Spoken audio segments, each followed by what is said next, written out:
Alhamdulillah wassalatu wassalamu ala Rasulillah nabiyina Muhammadin wa alihi wa sahbihi wa man walah. Asyhadu an la ilaha illallah wahdahu la syarikalah wa asyhadu anna Muhammadan abduhu wa rasuluhu amma ba'd. Di zaman ini banyak orang mencari kesehatan. Bahkan kalau di dunia barat, bagi mereka kesehatan itu segala-galanya. Makanan serba steril. Demikian pula pakaian dan yang lainnya. Mereka sangat memperhatikan sekali masalah kesehatan. Akan tetapi sebetulnya kalau kita perhatikan, Islamlah yang paling memperhatikan kesehatan. Siapa saja yang mempelajari sunnah Nabi, dia akan dapatkan bahwa asal ataupun kaidah-kaidah kesehatan itu sudah diajarkan oleh Nabi Shallallahu Alaihi Wasallam. Lihat saja bagaimana Nabi SAW dalam mempraktekkan kesehatan dalam kehidupan sehari-hari. Dalam tata cara makan, Allah Subhanahu wa Ta'ala memberikan kaidah kesehatan. Allah berfirman, wa kulu washrabu wa la tusrifu. Makanlah dan minumlah dan jangan berlebihan. Kata Ibnu Katsir, ayat ini berbicara tentang setengah ayat ini berbicara tentang ilmu kesehatan secara keseluruhan. Dalam firman-Nya, wa kulu washrabu wa la tusrifu. Makan dan minumlah, jangan berlebihan. Dan Nabi SAW juga menjelaskan, ma mala'a adamiyun wi'aan syarran min batni. Tidaklah anak Adam memenuhi bejana yang lebih buruk daripada perutnya. Bihasbi ibni Adam luqaimat yuqimna sulbah. Cukuplah bagi anak Adam beberapa suap saja untuk menegakkan tulang punggungnya. Tapi kalau dia ternyata harus makan juga, kata Rasulullah, fathuluthun lit'ami, sepertiga buat makannya, sepertiga buat minumnya, sepertiga buat nafasnya. Siapa saja yang mempelajari hadis ini akan kita dapati beginilah cara makan yang sehat yang diajarkan oleh Nabi Shallallahu Alaihi Wasallam. Karena salah satu sebab utama munculnya penyakit adalah dari makanan, di mana lambung ketika melebihi kapasitasnya dan selalu diisi dan isi, akibatnya lambung itu akan rusak. Ketika lambung rusak, limpa rusak, akan mempengaruhi organ-organ tubuh yang lainnya. Ya, terjadi diabetes lah dan yang lainnya. Nah, ikhwatul Islam azanillahu wa iyyakum. Dalam cara tidur, Nabi SAW memberikan tata cara tidur yang paling paripurna, sehat untuk badan. Pertama, Nabi SAW tidur ketika di awal waktu malam. Dan ini memang di waktu itu sangat dianjurkan untuk tidur. Kenapa? Karena apabila seseorang tidur selalu larut malam, itu akan mempengaruhi pekerjaan organ-organ tubuh, terutama jantungnya. Demikian pula hatinya. Sehingga orang yang senantiasa tidur kemalaman pasti akan menimbulkan berbagai macam penyakit. Tapi Nabi SAW ternyata menganjurkan umatnya untuk tidur di waktu awal malam. Makanya kata Rasulullah, Rasulullah, aku tidak suka tidur sebelum Isya dan al-hadis ba'daha, dan aku tidak suka untuk berbincang-bincang setelah sholat Isya. Makanya Rasulullah SAW menganjurkan umatnya untuk tidur di awal malam. Sudah begitu tata cara tidur Nabi paling sehat. Beliau tidur di atas rusuk yang kanan. Kenapa demikian? Karena kalau kita tidur di atas rusuk yang kiri, maka itu akan memperberat kerja jantung kita. Bahkan bisa jadi makanan yang ada dalam lambung bisa tumbah ke jantung, sehingga akhirnya bisa merusak pekerjaan jantung itu sendiri. Maka Rasulullah pun tidur di atas rusuk yang kanan. Semua dokter di barat, di timur berkata bahwa tidur yang paling sehat adalah tidur di atas rusuk yang kanan. Subhanallah. Al-Imam Ibnu Qayyim rahimahullah dalam kitab Ighatsatul Lahfan, ketika menyebutkan tentang pokok-pokok kesehatan, beliau berkata bahwa ketahuilah bahwa pokok kesehatan di dalam untuk tubuh manusia ada tiga poros, dan itu ditunjukkan oleh Al-Quran dan hadis. Apa itu? Yang pertama yaitu menjaga stamina. Yang kedua tidak mengkonsumsi makanan-makanan yang bisa merusak tubuh.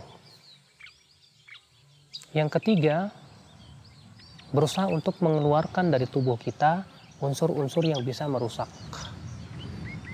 Adapun yang pertama, menjaga stamina, maka itu ditetapkan oleh Al-Quran dan hadis. Orang yang sakit diperbolehkan ia tidak berpuasa. Untuk apa? Untuk menjaga staminanya, sehingga tidak semakin lemah ketika menghadapi penyakit. Ya. Adapun yang kedua, tidak mengkonsumsi sesuatu yang bisa merusak tubuh. Allah mengharamkan arak dan mengharamkan semua yang bisa berbahaya untuk tubuh. Mengkonsumsi racun. Ya. Maka ya akhul Islam azani Allah wa iyyakum. Di sini Allah Subhanahu wa taala meletakkan sebuah kaidah. Apabila ada sesuatu yang lebih besar bahayanya daripada manfaatnya, maka lebih dikedepankan bahaya dan tinggalkan itu. Allah berfirman, yas'alunaka 'anil khamri wal maisir. Mereka bertanya kepadamu tentang arak dan judi. Qul, katakan, fihima itsmun kabir. Padanya ada dosa besar. Ya. Wa manafi'u linnas, tapi ada manfaat-manfaat untuk manusia. Wa itsmuhuma akbaru min naf'ihima. Tapi dosanya, bahayanya lebih besar daripada manfaatnya. Maka Allah haramkan arak. Ketika Allah haramkan arak, ya karena itu mudaratnya lebih besar. Itu menunjukkan akhi kepada kaidah kesehatan. Apa itu? Jangan mengkonsumsi sesuatu yang bisa merusak tubuh kita. Terkadang kita tidak peduli apakah makanan yang kita masukkan ke mulut kita itu berbahaya atau tidak. Apalagi di zaman sekarang makanan banyak tercampur dengan SMSG, dengan sesuatu yang terkadang itu bisa merusak tubuh, ya, otak dan yang lainnya. Ya, bahkan ada sebagian makanan seperti ikan-ikan yang dipoles dengan zat-zat untuk mayat. Subhanallah. Kemudian yang kaidah yang ketiga kata Ibnu Qayyim yaitu mengeluarkan unsur yang rusak dari tubuh kita. Dalilnya apa? Nabi SAW berbekam mengeluarkan darah yang panas dari tubuh kita. Karena itu bisa merusak tubuh, maka dibekam. Nabi SAW juga mempraktikkan untuk supaya muntah. Makanya muntah sangat dianjurkan.